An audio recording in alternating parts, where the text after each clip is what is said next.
furniture that had once belonged to his parents stood neatly around him, and it shone under the years of being rubbed by Melly with daily helpings of wax and elbow grease, the room smelling of lavender polish during the day and pipe smoke at night. The table at which he sat, scrubbed with vim, was now depositing a thin film of white powder on the sleeves of his jacket, and a faint aroma of bleach competed with steak and heel, tickling his nostrils. It was at moments like this that he pondered on the fact that he had almost sold the house, the life, the routine that made him as happy as a man who had lost his family could expect to be. He had to constantly chase up Melly to clean behind the toilet doors and to cease flirting with the coalman, but he couldn't fault her delicious pies. He had pierced the pastry with his fork to allow the steam to rise, and was just about to dive in when a loud knock on the door burst his bubble of anticipation.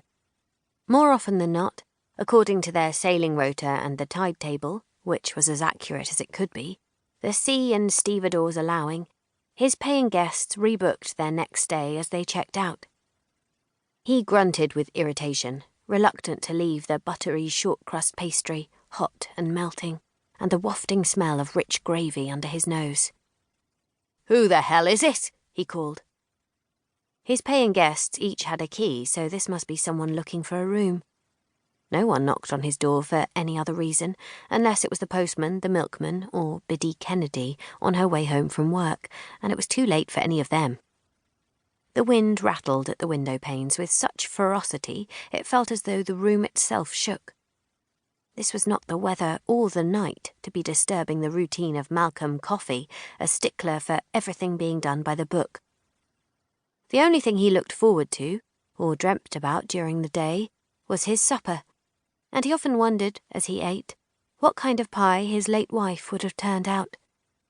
He had served throughout the war, only to return home to find that he had lost his wife, with his newly delivered son in her arms, as a result of the bomb that had landed on the maternity hospital during the May Blitz 9 months after his leave. He also found himself an orphan, too, both his parents having lost their lives by a bomb that hit close to the Dockers' steps only 2 days later. The regimental major had withheld the second news from the dispatches to his posting for over a week, to give him time to absorb the shock of the first. Malcolm had been serving in North Africa at the time, and all leave was denied. Only his parents had been afforded a funeral, due to their bodies being identifiable.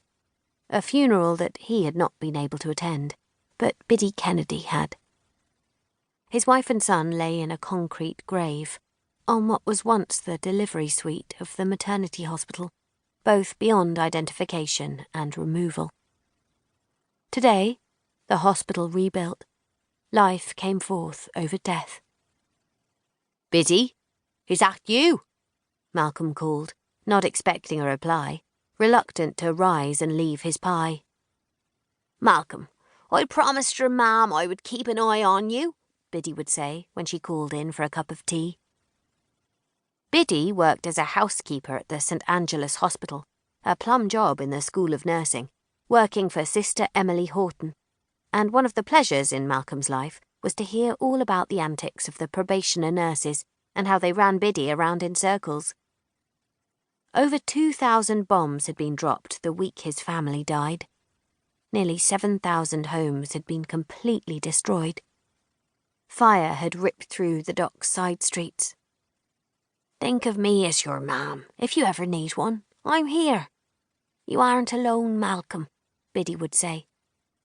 Malcolm had been at school with her own children, and not one of them had remained in Liverpool or even in contact with Biddy. He enjoyed her visits. She had transferred from being his mother's friend to his, and more than that, much more. Melly had her own opinions about Biddy.